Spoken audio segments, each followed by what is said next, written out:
sommaire de cette émission, la caméra extérieure aujourd'hui. L'équipe de Thibaut n'est pas très loin puisque nous sommes à Amiens, en plein centre-ville. Vous le savez, samedi c'est la Saint-Valentin, on vous l'a dit. Aujourd'hui, spéciale émission macarons. Samedi c'est la Saint-Valentin, Ouais, Julie. ouais. Il va falloir vous dépêcher. Hein. Donc c'est pas un problème qui me concerne, moi, Saint-Valentin. Bonjour à tous, bonjour Gontran, bonjour Julie. Donc on est, vous l'avez dit, en plein centre de la rue piétonne d'Amiens. Bon, qui ne connaît pas cette rue à Amiens et qui ne connaît pas à Amiens ce magasin. Julie, Jean Trogneux, ça vous dit quoi? Ça vous inspire quoi? Ça me fait saliver. Eh ben nous aussi. Parce que dans la macaronnerie ici d'Amiens, on trouve ça, le fameux petit palais doré. C'est le fameux macaron d'Amiens dont on va assister à la fabrication en direct dans l'émission. Mais la fabrication de ce petit macaron, ça se passe pas dans ce magasin. Ici, c'est juste la boutique qui est là depuis 5 générations. Mais le laboratoire dans lequel on va se rendre est à l'autre bout, devant la poste là-bas. Rendez-vous dans 5 minutes, Julie. Je vous garantis qu'il y a un seul truc qui va manquer à cette caméra, c'est le petit micro olfactif qui va pouvoir vous faire partager cette odeur. Ça sent bon et on va tout vous montrer sur les secrets de fabrication de ce petit palais doré qui va sûrement être offert en nombre pour la Saint-Valentin. A tout de suite en direct ici en plein centre-ville d'Amiens. Allez, il est l'heure d'aller voir Thibaut qui nous attend au centre-ville d'Amiens pour tout savoir sur la fabrication des macarons.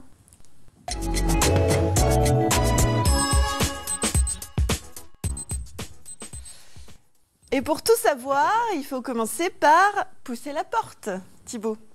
Exactement. Petit point géographie, Julie. On est arrivé devant la devanture du magasin, là-bas, rue des Trois Cailloux.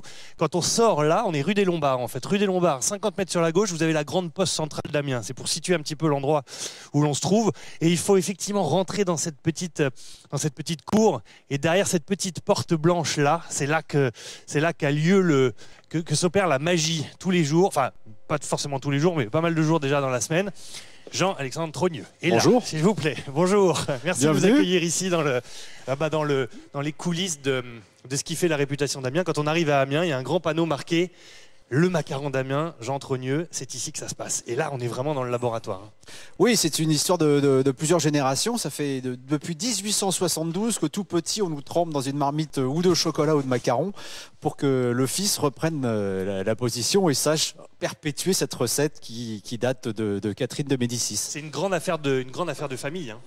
Voilà, l'histoire des 5 générations, c'est toujours difficile parce que d'abord, il faut porter tous le même prénom et après, il faut arriver à convaincre. Donc, et travailler en famille, c'est pas tous les jours facile non plus. Mais bon, c'est une bonne symbiose. L'ancien ramène l'expérience, le nouveau crée quelques nouveautés, quelques autres technologies et on arrive à faire un bon cocktail. Il faut toujours avoir le Jean dans le nom de famille. Oui, jusqu'à ce que ce soit Jean Neymar. Pour l'instant, ça tient.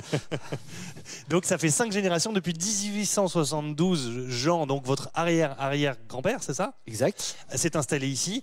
Est-ce que vous savez comment est née cette idée? Comment est-ce qu'on a fait un lien entre le macaron d'Amiens et Amiens? Alors, c'est très simple, c'est qu'en fin de compte, on ne doit ça qu'à l'Europe, puisque les amandes viennent d'Espagne, c'est les amandes Valencia, c'est donc la période où nous avons été envahis par les Espagnols, il ne faut pas l'oublier, donc ils ont ramené ces fruits secs qui étaient faciles à transporter, et la recette du macaron, elle vient de notre reine de France de l'époque, Catherine de Médicis, elle avait italienne.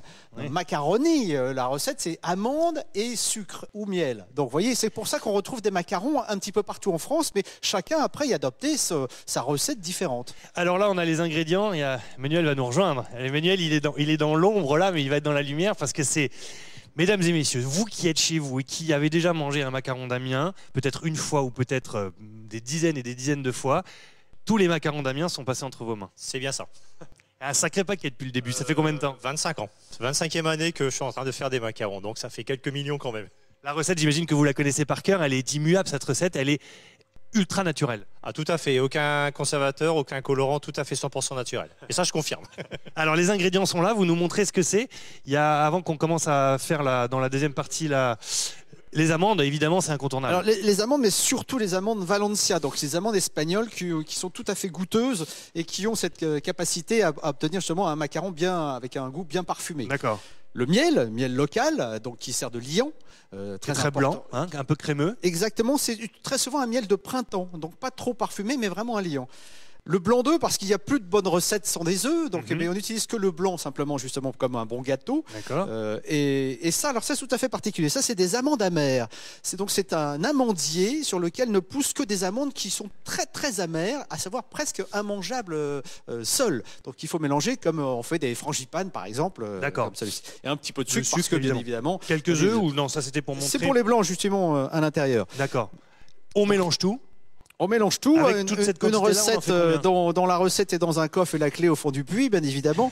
Et donc c'est immuable. Par contre, on ne met pas de noix de coco, on ne met pas d'abricot, parce que je vois des inepties régulièrement sur ce qu'on peut rajouter. Oui. Effectivement, les noix de coco, ça vaut rien du tout. Les amandes sont devenues d'ailleurs un coût assez prohibitif, surtout depuis 2 ans. Mais c'est très important qu'elles correspondent aux amandes de l'époque, de l'histoire du macaron d'Amiens, donc toujours à cause de ces invasions espagnoles. Très bien, merci beaucoup. Les ingrédients sont là, le saladier est vide, mais va être rempli de ces ingrédients. Emmanuel va tout nous montrer comment on fait ça dans un instant. Julie, rendez-vous dans 5 minutes pour le grand moment où vous allez pouvoir voir cette fabrication des macarons d'Amiens. A tout de suite en direct ici à Amiens. Donc.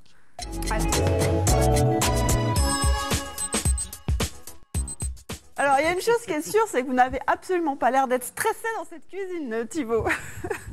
Mais comment vous voulez qu'on soit stressé, Julie? Comment vous voulez qu'on soit stressé avec tout ça? Avec les 5 ingrédients indispensables à la fabrication et à la conception du fameux macaron d'Amiens, avec l'aliment de base, de départ, qui sont ces amandes entières comme ça, Jean-Alexandre, qui vont subir un traitement il ne va pas leur arriver que du bonheur, là. Oui, mais ce sera pour notre bonheur, donc il faut passer par là. Allez, la séquence de broyage très bruyante. Donc ça, c'est la première étape indispensable, hein. C'est immuable le geste, c'est pareil. Alors effectivement, c'est-à-dire qu'on se doit de broyer finement les amandes pour obtenir dégager le maximum d'arôme. Avec une espèce c'est une lame, hein, comme une petite lamelle en plastique. C'est un robot ménager comme à la bonne ménagère chez soi, mais puissance 100, c'est-à-dire que vraiment là, ça arrache un bras. C'est pour ça que c'est fermé, on va pas pouvoir voir, mais par contre, on va entendre le bruit. Tout à fait. Donc on y rajoute les ingrédients qu'on vous a présentés tout à l'heure. Le miel, les amandes, le miel, le blanc d'œuf. Et déjà donc, là, rien que l'odeur là dedans, c'est hallucinant quoi. Moi, je m'en lasse pas. C'est presque trop. Tous les matins, j'ai besoin d'en goûter un petit morceau. Ça fait partie du réveil quotidien. C'est pour ça que vous êtes un peu bronzé. Très énergique. Non, ça c'est du chocolat. C'est le chocolat. Vous tuez le chocolat en fait. Voilà, exactement. Il faut les surveiller les fèves de cacao à l'autre bout du monde. Hein. C'est très important. On n'imagine même pas. Allez, le bruit. Ça va être bruyant. Oh, c'est tolérable. Hein. Il y a une petite accélération qui est nécessaire aussi pour vraiment faire un mélange qui soit parfaitement autonome. Ça dure combien de temps? C'est l'espace d'une petite minute. Je veux vraiment le temps de faire un maximum de mix. Voilà, la machine est très puissante. Ah oui, d'accord. Ah oui, il n'y a plus de grosses amandes là. Tout est en poudre. Voilà, et c'est le liant avec les blancs d'œufs qui va permettre de rendre le produit très onctueux. Et donc là, on va obtenir un résultat qui sera déjà un petit peu plus pâteux. Bon, alors donc pour obtenir de façon une fois qu'elle est bien mélangée, cette pâte qui est parfaitement collante, vous voyez, c'est assez impressionnant, ce qui permet de s'arracher les cheveux à chaque fois à nos fabricants d'emballeuses parce que ça colle. Par contre, c'est très très bon, déjà très cru. Master-ci, j'aime bien manger un petit peu. Je peux ou pas? Faites-vous plaisir. Merci. Ah ouais, oh là là. Alors cette pâte très collante, pareil, doit subir une petite transformation pour avoir cette forme du macaron, ce qu'on appelle une extrudeuse. Donc Manu va nous montrer un petit peu le mécanisme. Vous imaginez, moi mon grand-père avait un tube avec un couteau, il appuyait avec le ventre et coupait les macarons comme ça, les uns après les autres. Vous imaginez? Il faisait lui-même les palais en fait. Voilà, tout à fait. Alors là, on a atteint le stade des 2 millions de macarons par an. Et surtout, il ne fallait pas changer la recette. Donc on a adapté la machine en conséquence. Qu'est-ce qu'il dirait votre grand-père s'il voyait ça? C'est une grande fierté parce qu'il n'imaginait pas peut-être qu'à l'époque où il faisait des vols au vent, il avait un petit rayon traiteur qu'on puisse avoir autant de macarons maintenant. Alors, Manu, donc c'est macarons. Tu nous mets la petite machine en route. Elle est moins bruyante celle-là, mais c'est là que ça va donner vraiment la forme en fait. Hein. Ouais, alors c'est un principe très simple de fil à couper le beurre, donc ce qui permet d'obtenir la forme de celui-ci. Ah oui, des poussoirs. Ça sort de l'autre côté en fait. Préforme. C'est là qu'il faut venir pour se mettre. obtenir la forme du macaron comme vous la connaissez déjà. Ça met la dose exacte, ça fait combien un petit palais en poids? Ça fait 20 grammes. D'accord, pile poil. Alors c'est très important que ce soit bien respecté, puisque ça fait aussi partie d'un produit qui va être emballé, donc, mais qui n'est pas pour autant gabarisé, c'est-à-dire qu'on n'est pas sur une forme tout à fait standard. Je m'en excuse d'ailleurs de temps en temps pour mes clients qui me disent celui-ci est un petit peu trop gros, celui-ci est un petit peu petit. Effectivement, la pâte est tellement collante et c'est fait manuellement. Mais ça montre que c'est c'est traditionnel. Ça fait partie du principe. Alors normalement, quand je prends une plaque comme ça, il y a une chance sur 2 que je la fasse tomber. Donc, Moi, on m'avait dit 3 sur 4. Bon, vous avez fait des progrès, c'est pas mal. Une fois qu'on prend cette plaquette, on la met. Je crois qu'on la met au four. Alors on la met là, et ensuite c'est c'est le char qu'on met dans le four en fait. Voilà, on a un four qui peut contenir 2 belles-mères qu'on peut mettre à l'intérieur. Il y a combien de belles-mères qui sont passées là-dedans? Là, il y a prescription, on peut plus le lire. Donc, sur le chariot, on les rentre à l'intérieur. C'est un chariot donc qui permet tournant, donc ça permet de bien répartir la température. Le pain. C'est un peu le même principe. Ce qui n'empêche que malgré tout, les températures des macarons, en fonction de la masse de celle-ci, sont pas forcément homogènes. Et ça aussi, c'est ce que j'aime, parce que certains préfèrent les macarons un petit peu plus cuits, d'autres un peu moins. Donc ça cuit combien de temps, Emmanuel? Pendant 7 minutes à 250 degrés. Après, ça refroidit tranquillement, combien de temps? Ça refroidit tranquillement, à peu près une bonne heure quand même. Parce que si on emballe le macaron mou automatiquement à la machine, il va s'écraser. Donc après, une fois que c'est refroidi, ça passe à l'emballeuse qui est juste derrière vous. Allez, démonstration de l'emballeuse. Alors vous voyez déjà les petits macarons qui sortent de leur plaque, donc avec la forme de la cuisson dessus, et on arrive directement, donc après, on les emmène à l'emballeuse. Tiens Manu, à toi de jouer. Un macaron chaud, ça doit être mortel, non? Ah, c'est absolument. Quand ils ont peut-être un petit peu tiède, ils ont le temps de refroidir un petit peu, c'est une vraie merveille. C'est à se damner. quel métier. Allez, la machine, on appuie sur un bouton, c'est lequel? Celui-là marche? Ah non, évidemment. Ça aurait été trop beau. Ah oui, d'accord, alors là, ça dépote là. Et donc là, c'est là qu'on a le fameux papier que tout le monde connaît. Ça fait partie aussi du plaisir quand on ouvre un macaron d'Amiens et qu'on entend le petit bruit de ce papier.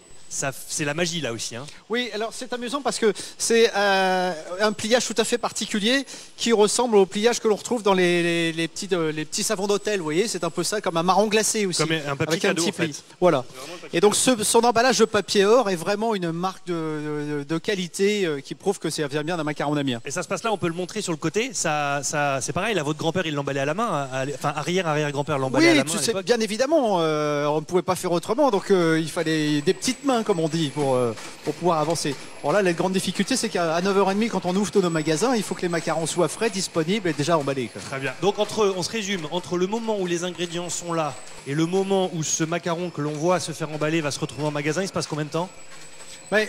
Si on occulte la demi-journée de repos de la pâte, on a pratiquement vraiment 24 heures de travail effectif. Donc c'est du frais, très frais. C'est du très frais, c'est avec des produits, encore une fois, sans colorant, sans conservateur, uniquement naturel. Donc on est sur une vraie spécialité comme d'antan. Et ça peut se conserver combien de temps? Au sec ou au frais? Alors c'est un maximum de 3 semaines. Quoique on est en train de mettre au point avec un monsieur que vous devez connaître très bien aussi, c'est la conserverie Saint-Christophe. On est en train de mettre un système au point de bocaux en verre qui permet aux macarons de se conserver 1 an. D'accord. En même temps, je vous mets au défi, vous qui êtes chez vous, d'avoir dans votre frigo des macarons d'Amiens et de les garder plus de 3 semaines. C'est pas vraiment le but non plus. C'est-à-dire que voilà. Allez, on va aller se rendre dans le magasin justement. On va retourner de l'autre côté. Merci Emmanuel de nous avoir ouvert votre laboratoire. Jean-Alexandre, je vous laisse le plaisir de faire la petite phrase comme à l'époque à Cognac-Jet. Vous regardez Julie derrière la caméra et vous lui dites: bienvenue à la chocolaterie. On vous attend pas dans les studios. On va directement dans le magasin mère qui a permis de voir la première génération. Et à vous les studios, bien sûr. C'était ça qu'il voulait dire. À tout de suite, Julie. Je vous ai pris sur le fait, Thibaut. J'ai vu la surprise que vous alliez montrer. Je vous la ramène, Julie, promis. C'est l'occasion de reparler de l'amour et de la Saint-Valentin, puisque c'est samedi la Saint-Valentin. On continue de parler de trogneux justement devant ce magasin emblématique. Je vais troquer la mariée contre la photo du magasin de l'époque 1872. On est devant ce magasin, la porte est, regardez, c'est juste là, c'est la même vitrine, c'est le même magasin, donc depuis 1872. Dedans il y a une photo avec tous les 5 Jean-Baptiste, les 5 Jean, dont le fils, le dernier Jean-Baptiste, va reprendre justement le flambeau. Il y a une photo avec tout le monde. Et Jean-Alexandre qui dirige la maison actuellement. Et sur la dernière des photos, là, on vous a quitté de la cuisine, on vous retrouve ici. Oui. Vous êtes là. Alors oui, 1961. ça c'est amusant parce que on voit la tête de toutes les générations, donc avec les fameuses bacchantes de l'époque du premier Jean-Baptiste et des fameux gens qui ont suivi derrière, toujours avec le même prénom. Donc ça, c'est là qu'on se rend compte qu'on est évidemment dans le magasin familial et c'est comme ça qu'est connu de réputation ce magasin ici à Amiens et partout en France aussi. Alors c'est ça qui est amusant, c'est que ça fait 5 générations chez nous, mais c'est aussi 5 générations de clients, c'est-à-dire qu'ils viennent nous voir à Noël, à Pâques, après ils enchaînent le baptême, les communions, les mariages, et donc on voit les générations de clients qui suivent les générations de trogneux. Là vous en connaissez quelques-uns par exemple ou pas? Tout à fait, exactement. Bonjour madame, il y a des habitués. Bonjour, vous venez souvent madame ici? Combien de temps vous venez?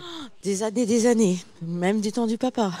Alors, de Jean-Claude, c'est ça? Voilà.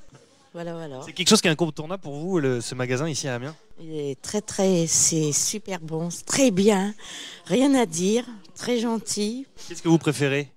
Oh bah, tout est bon ici. Tu m'étonnes. C'est pas facile, hein. Tout est bon, je vais venir chercher des macarons, je vais venir chercher des rochers, regardez. Pour la Saint-Valentin. Non, mais là, c'est pour nous faire plaisir et là, c'est pour offrir un cadeau. Très bien, merci beaucoup. C'est comment votre prénom? Annie. Annie, voilà. Client, elle est juste rentrée dans le magasin quasiment en même temps que nous. C'était pas du tout prévu. Merci beaucoup. Mais c'est un épisode qui se reproduit assez souvent chez nous. C'est ça qui fait vraiment plaisir. C'est qu'on voit des gens qui sont fidèles. Et donc, ça nous encourage encore plus à être encore plus performants. Souvent, quand on voit les gens passer devant la vitrine, j'en connais un aussi qui a fait exactement la même remarque quand on est arrivé. Il dit à chaque fois qu'il passe devant ce magasin, comment? Il salive. Rémi qui s'occupe du son pour l'émission. À chaque fois, voilà. Il a eu la bonne remarque. Ça s'appelle du lèche-vitrine. Voilà, dans le cas présent. J'ai même des clients qui passent tous les jours acheter une bouchée au chocolat. Je dis, mais pourquoi vous n'en achetez pas deux demain? Ils disent, non, si j'en achète deux, je vais manger les deux dans la même journée. Donc, vous voyez, c'est ça le principe. C'est vraiment le Jean-Alexandre et sa chocolaterie. Parce que, alors, donc, là, on est vraiment avec le macaron, mais il y a aussi le chocolat. C'est pas que le macaron. Exactement, il y a toute la gamme de chocolat que l'on référence chez nous, que l'on fabrique avec aussi autant de plaisir. Et puis, de temps en temps, on fait une espèce de mix. Ça, petite exclusivité, on a fait le macaron du chocolat avec un glaçage. Et un flash code dessus et un flash code. C'est-à-dire que vous le retrouvez directement sur notre site internet avec votre iPhone en ayant mangé votre première spécialité de macaroné. Voilà. C'est le chocolat connecté. Merci beaucoup. Allez, on se retrouve dans un instant. On va aller voir Stéphanie qui s'occupe de la boutique et on va voir que c'est vraiment une histoire de famille parce qu'il y a la belle-mère. Enfin, oui. Non, oui, tout à fait. Oui. Bah, c'est très important. Elle n'est pas passée la par famille, c'est la famille. Par le truc là-bas. Il y a eu des échappées. Elle est partie en courant. Allez, on va aller la voir dans un instant. À tout de suite, Julie, en direct ici, rue de Lambre, donc à Amiens. A tout de suite Thibaut. Allez, on file à Amiens, retrouver Thibaut.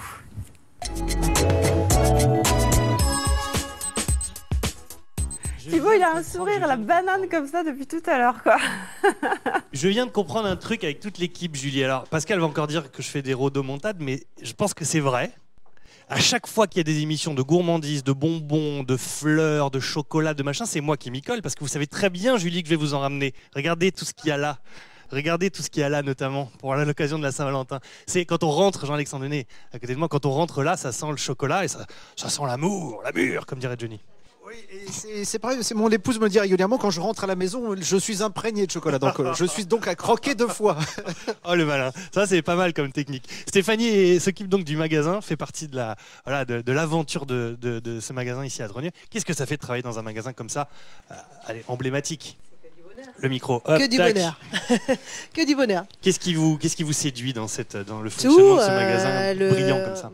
Parce que tout est bon, tout est agréable, on travaille dans une bonne ambiance et puis c'est comment dire quoi Est-ce que vous avez tout goûté? Oh oui.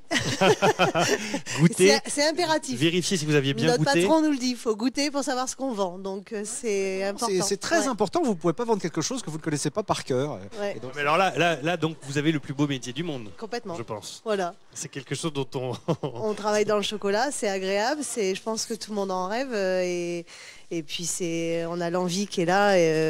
Moins parce que on n'a plus l'odeur, donc automatiquement, mais on a toujours cette sensation de plaisir quand on mange du chocolat, forcément. C'est un peu alors c'est pas que un magasin de gourmandise, c'est aussi on a l'impression d'être dans un magasin de jouets, on voit les boules, on voit les petits... Baptême, communion, mariage, les gens viennent ici aussi pour les spécialités, donc tous les touristes, les gens, il y a des habitués, il y a tout le monde. Justement, au niveau du tourisme, quand vous-même faites du tourisme, Est-ce que vous êtes à même d'en parler justement à l'extérieur en disant ouais, moi je travaille dans le... Dans le macaron, Ouais. bah oui, on est Dans le obligé. macaron d'Amiens, Oui, donc, bien sûr, on est obligé de parler de notre produit. On vous c'est croit obligé. quand vous dites que vous êtes une de celles qui vend le fameux macaron d'Amiens quand vous vous promenez en France? Bon, après, de me croire, ils sont pas obligés, mais bon, après, je sais que moi je le vends et puis que c'est un très très bon produit. Ouais. C'est un passeport, c'est une carte de visite, le macaron d'Amiens. C'est-à-dire que quand on vend une spécialité, déjà c'est agréable parce que les gens poussent la porte, ils ont le sourire hein, et ils tombent sur notre équipe, comme je les appelle très souvent mes petites abeilles. Donc ça butine, ça rigole, ils viennent acheter un plaisir. Donc forcément c'est un achat agréable. On parle d'achat d'impulsion très souvent, mais là on est dans un achat plaisir. J'avais dit tout à l'heure qu'on allait terminer avec... on a commencé en famille, on va terminer en famille. Elle a échappé à vos sévices de l'atelier et du laboratoire. Vous êtes toujours derrière la caisse, hein, belle maman. Oui, toujours, toujours. Histoire de famille, on le disait. Oui, c'est une histoire de famille, oui, puis c'est bien agréable parce que moi j'aime bien l'activité, j'aime bien le contact avec les gens. Je suis folle de chocolat. D'ailleurs, quand mon mari, quand je l'ai rencontré, il m'a dit qu'il était dans le chocolat. Alors là, c'était vraiment un plus. Donc... C'est une bonne technique de drague en fait, le chocolat. Ah oui, excellente technique. Ça a bien marché, ça fait 30 ans que ça marche. Ah bah voilà, et on reste en famille. Merci beaucoup, merci. Allez Julie, à tout de suite pour le mot de la fin. Vous choisissez ces cadeaux. Enfin, Je prends tout. non, pas tout. Justement, je savais que non, pas tout. Un truc. Bon, allez, je vais choisir, ça marche. Juste le temps qui nous attend toujours dans cette boutique de macarons et de chocolat. C'est toujours... Contravention, Julie. Vous êtes garé, mal garé. Allez en chocolat, je la garde. Cadeau aussi. Et moi j'ai eu le temps de faire votre portrait en chocolat. C'est des vraies tablettes en chocolat. Merci. C'est lui, hein, Merci. avec des Alors crayons de vérité. Enfin, on va me fiche la paix au bureau, on va me dire il faut faire du sport et tout. Merci J'avais de la beaucoup. guimauve, Allez. mais j'ai préféré ça pour vous. C'est Merci bon. beaucoup, c'est très gentil. Allez, rendez-vous jeudi 9h50 au musée archéologique de l'Oise à Vendée-Capli, Julie. Bon mercredi et à jeudi 9h50. J'adore les tablettes, j'adore le clin d'œil, c'est énorme. Merci Thibaut. Effectivement, on se retrouve jeudi matin 9h50 en direct. N'oubliez pas donc les photos picardy.matin@francetv.fr, les réseaux sociaux et le site internet. Merci Gontran, à jeudi 9h50 en direct. Merci de nous suivre.